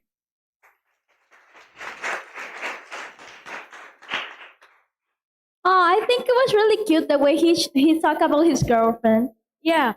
Again, I loved how he actually mentions people from his personal life as an example for his speech. Yeah. Oh, we have a couple of questions for you. Sarah, you start. You mentioned your best friend and your girlfriend and other people in your life. How do you think that the best way to learn empathy is through other people? Yes, totally. Because for me, I always love when somebody's there when I need to get something off my chest. And honestly, there's nothing more healing than that. So everybody needs someone to be there for them. Okay, I also have a question for you. Do you think you will be the same person you are now with those relationships? No, definitely I wouldn't be the same person I am today because those persons I mentioned, my friends, my brother, and my girlfriend, have made me the person I am today by being responsible. Like now I make all my homework and all the things at home I didn't do before, and it's because of them. Oh, that's really sweet, actually. Well, you did good. Congratulations. Thank you.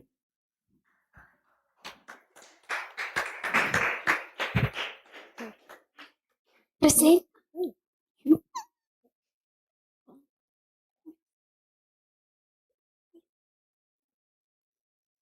Okay, now we have Ian La Paz with his topic, Kindness Makes Us Human. Give him a round of applause, please. Yeah. In a world that moves fast, it's easy to forget how important simple things are. Like a simple smile, a helping, a helping, a helping hand, and a moment of compassion. Kindness doesn't just make people feel seen. It bridges hearts. It makes friends and makes everyone feel like a brother for you. Also, do a connection with people that can be like your father, your brother, and your if you have sisters too.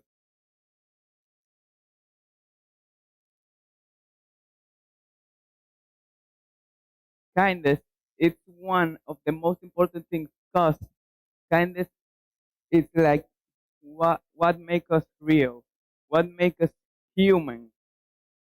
Thank you.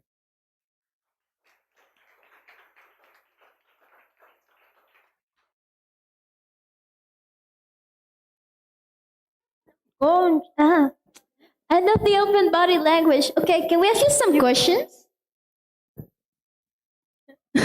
You seemed really, I just want to say you seemed really confident while giving your speech.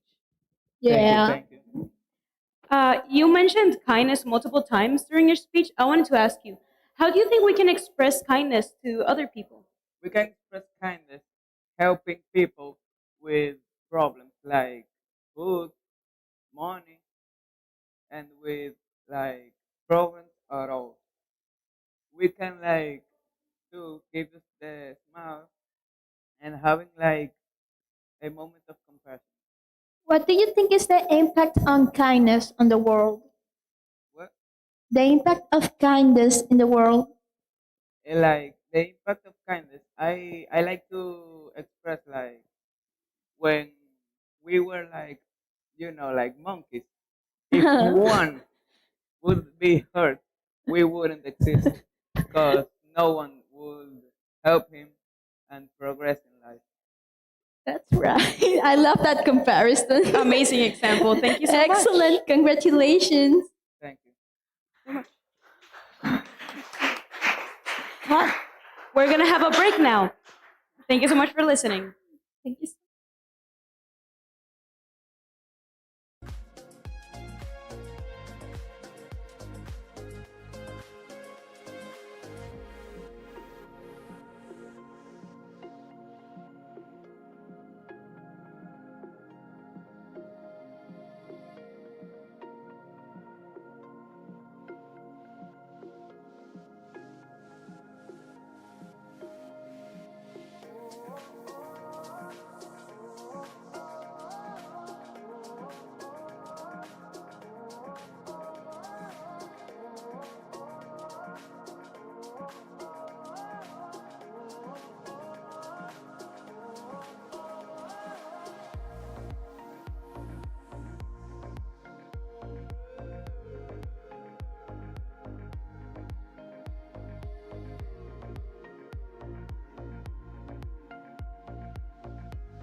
Never stop, I'll get it if I want it. Gotta make to myself a promise. I won't quit, keep going till I got it. I won't give up till I'm on top. Yo, no, I ain't the type to give up. If I do something, man, I do it till I get what I want. I turn a business out of nothing into something I love.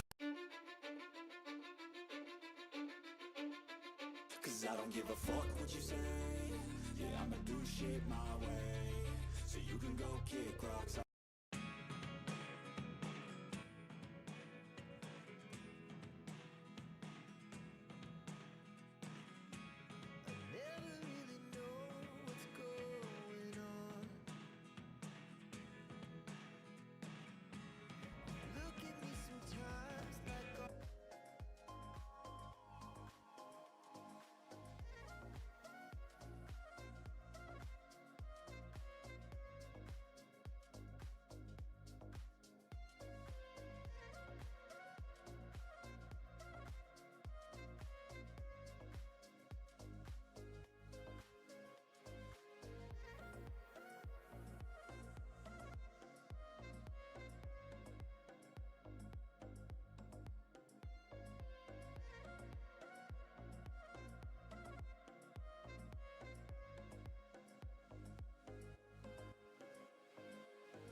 trabajas en desarrollo de software, seguro que utilizas asistentes como ChatGPT o Copilot. Pero, ¿y si te dijese que este es solo la punta del iceberg? Soy Víctor Moyá, cofundador de GuruSub y experto en IA para el desarrollo de software. La verdadera revolución de este 2025 serán los sistemas autónomos de inteligencia artificial que serán capaces de obtener requerimientos, generar código, testearlo e incluso desplegarlo. Por eso me he unido al equipo de líder junto I swear that it's true. My focus is you.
Okay, everyone, welcome back to our TED Talks. Now, coming up, we have Isabela Matos Abreu with No Longer Human. A round of applause for her, please.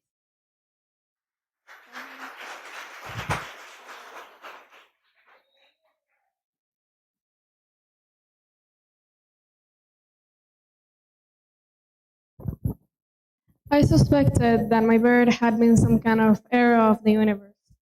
People called me clever, said I was sharper than the others, but I never felt this as a praise. I would watch them find reasons to live, to laugh, to believe, and I could not understand what they were seeing.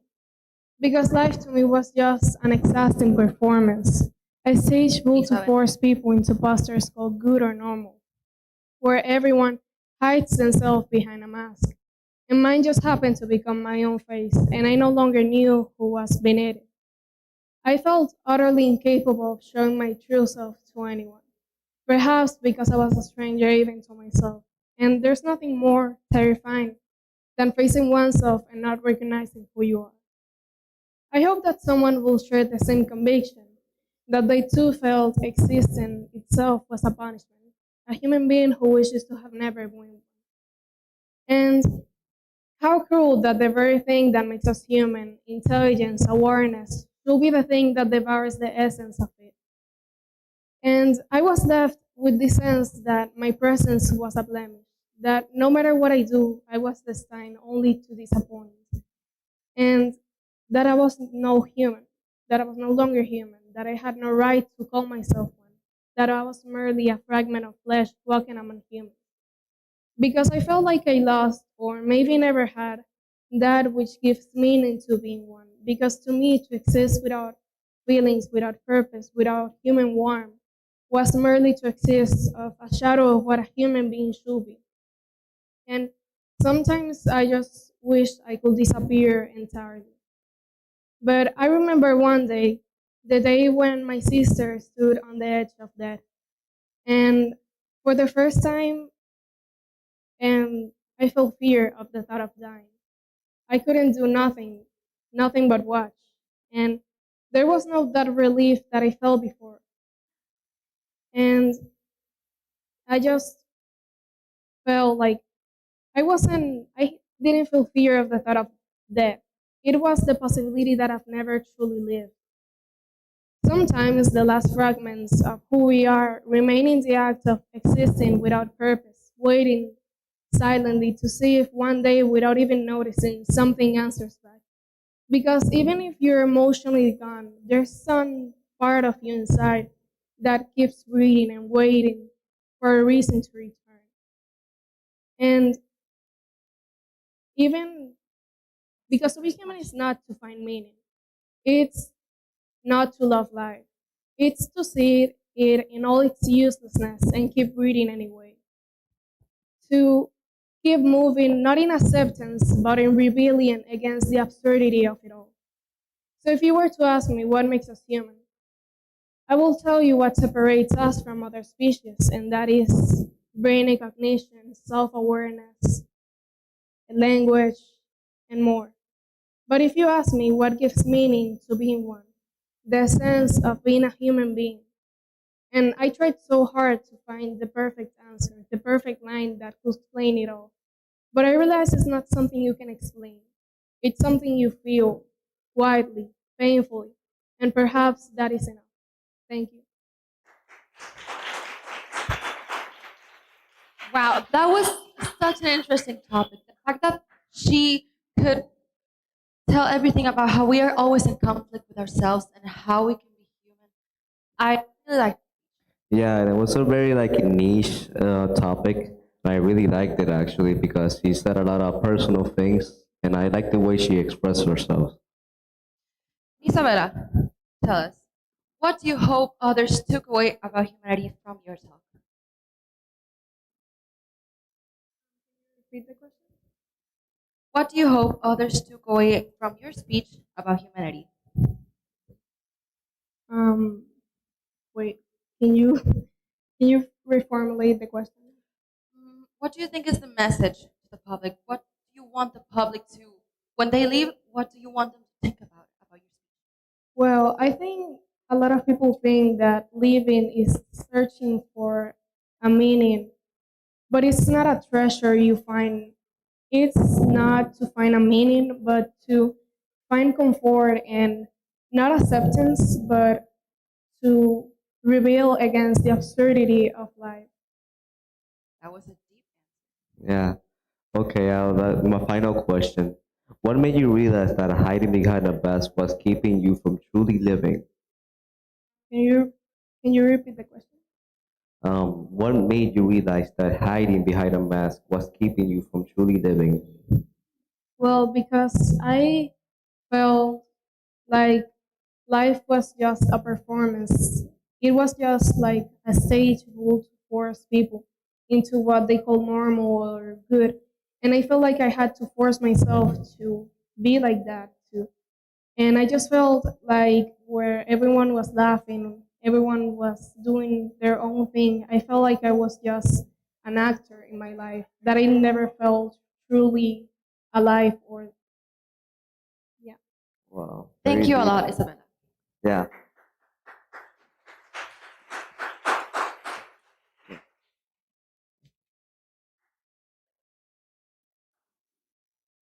Okay, now we have Fausto Mejia. Other title, Beyond Labels, We Laugh. Another applause, please.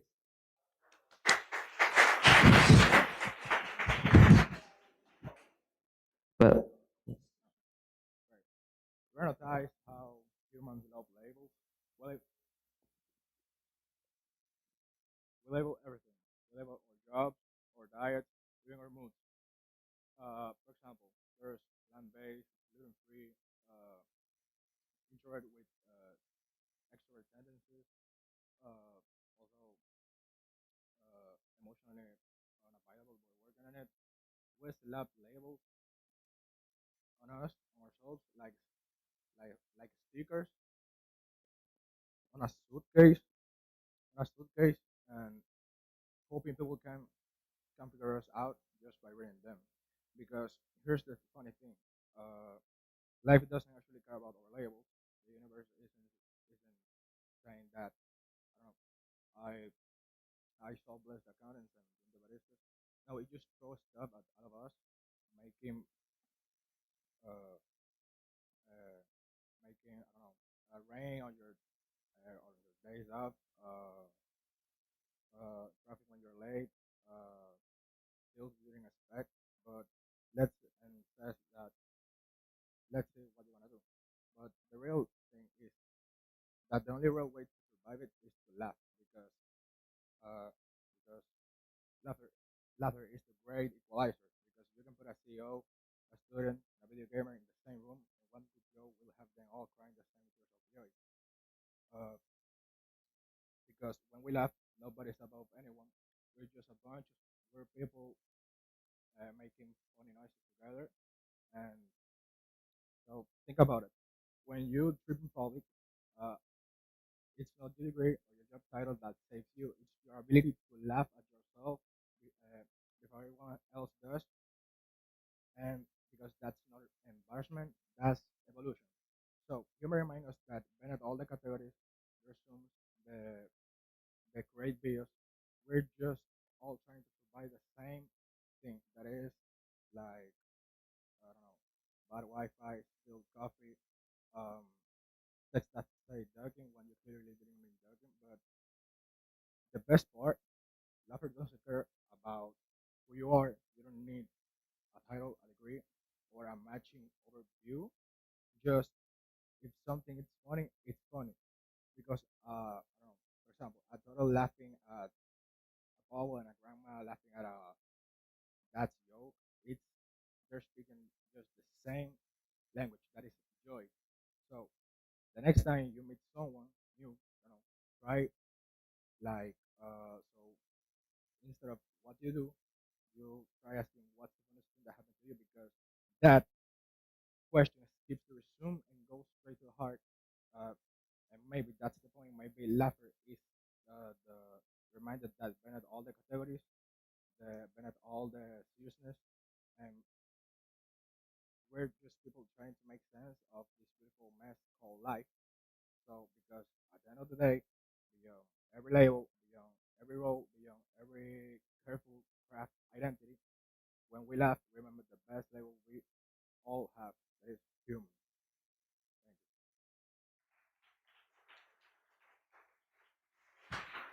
Now, I was actually very interested in this topic. Aren't you, Jorge? Yeah, it was a very deep dive into the central topic of he was talking about. Now we're gonna talk to him, answer more question, and we'll see.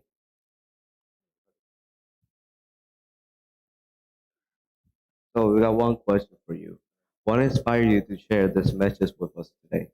I don't know. I think a lot of people now in the present are like people is I don't know like shy to talk to another people, and I don't know, I think a lot of people now happen because a lot of people can feel I don't know embarrassment of laugh and food in public, and I think that's a very interesting topic because you know I think that happens to me sometimes, and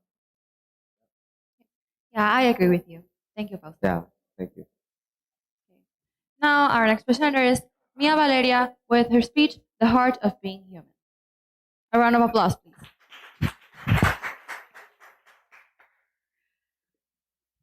We live in a world full of labels. Labels that tell us who we are, what we should do, and how we should act. We hear them every single day. Smart, shy, poor, rich, female, male. But if we take away all those labels, what's left? Just a person, a human being. And what makes us truly human are our emotions. Without emotions, we wouldn't be truly human at all. It's our feelings, love, joy, sadness, even fear, that allow us to connect, that allow us to care, that give meaning to our lives. Think about it. Without emotions, we wouldn't celebrate when we succeed. We wouldn't learn from mistakes, and we wouldn't even feel the need to support each other. Now think about the last time you were sad and someone was there for you. Maybe it was just a hug. They just said, I'm here for you. In that moment, the labels didn't matter. Not your race, not your gender, not your status. What mattered was the connection, the care, the emotion you both shared. But when we hide our feelings, when we push them down, we lose something important. We stop being empathetic. We stop enjoying life. We stop learning from each moment. Because emotions are not a weakness, they are what makes us strong. And that is who we really are without labels.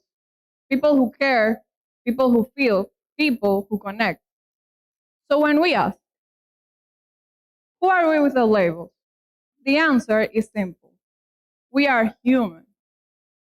And in the end, what makes us human is not the labels we wear, but the emotions we share. We are human because we connect, and we connect because we care. Thank you.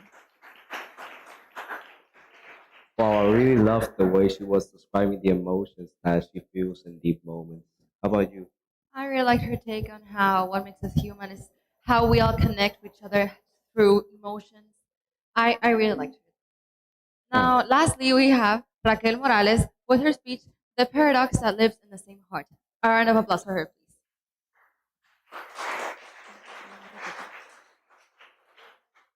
So, have you ever loved someone so deeply that you feel scared or so proud of yourself and yet somehow you feel unworthy?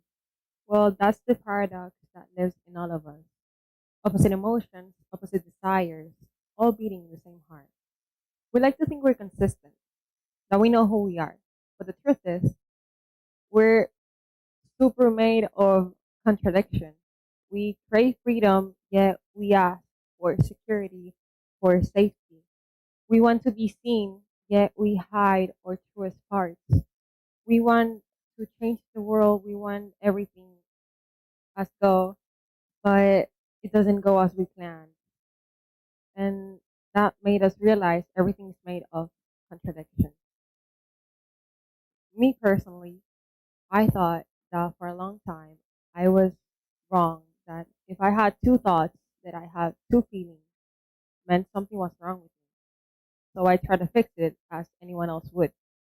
I try to silence one part and listen to the other. When I wanted to seem strong, I hid my softness. When I wanted to seem confident, I buried my doubts. So it doesn't make any sense because the more I divided myself, the more lost I felt. So after anything that I thought, anything that I would do, didn't make any sense. But somebody told me something I'll never forget. You're not supposed to fix your contradictions. You're supposed to listen to them, to love them, to actually listen to them carefully, not just do whatever you want and try to fix it. So as I accept my contradictions, I could go as other people and see it in everyone else. In the parent who continues their job late just to give their child a better life but misses them at work. In the friend who wants to be independent but itches to be held. In the stranger who smiles through their pain. So I try to connect with them. I try to understand them after I connect with myself and start to accepting my things, not them. So after I did that, I could understand that I cannot ask for perfection. I could ask for real things. People who are alive, people who are human, layered, messy.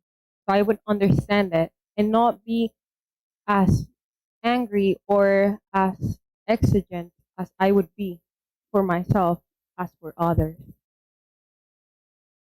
The heart was never meant to fully fix them, to hold them. It was meant just to hold them. So that's our humanity. Not everything we could do is at our permanency position. Thank you.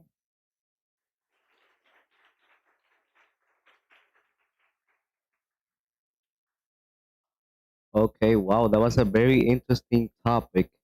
I really like the way you describe the thoughts and emotions you feel with talking to new people. How about you? I agree with you, Jorge. I liked her take on how complex emotions are what makes us contradictory as humans. Now, tell me, what do you think that makes it a paradox? Huh? What do you think that makes it a paradox in your title? Well, I would think that things that aren't having the most sense are the most things that we could say that coexist. Things that are not perfect are the things that are messy, layered, more paradox, more complex. So that's the things that make us human, you know? What makes us human is our perfections, right? That's Yeah, so what I mean that was that that's what makes us human, but that's not our perfection. That's the thing that layers us. yeah, that's Okay, and last question of the day. How do you balance being yourself while connecting with people who think differently? Well, I just try to understand them, their perception of you, like their POV. Just try to understand it and answer it as I would do, not as anyone else would want me to do. Well, that covers perfectly. You're right. Thank you a lot, Raquel. Thank Yeah. you. Okay, thank you everyone. That was everything for today. Thank you. Well, see you later, guys. Bye. See you later. Yeah, that's right. Okay, Oh my God. once again, we have come up to the end of day 2. What makes us human? Yesterday, I mentioned some things that I learned, and I feel really proud with all of the students that have come over here. First of all, because they've been very confident, brave.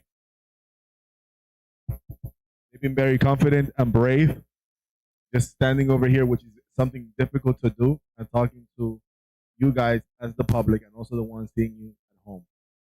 Today, I also learned a lot of things from you guys. 34 of students from ninth grade and 10th grade came up this morning, and some 11th graders, talking about genuine connection, talking about who am I without a label. And I learned that us as humans, we're always seeking for connection. We're always seeking for someone to be there for us. And also, once again, that we are unique.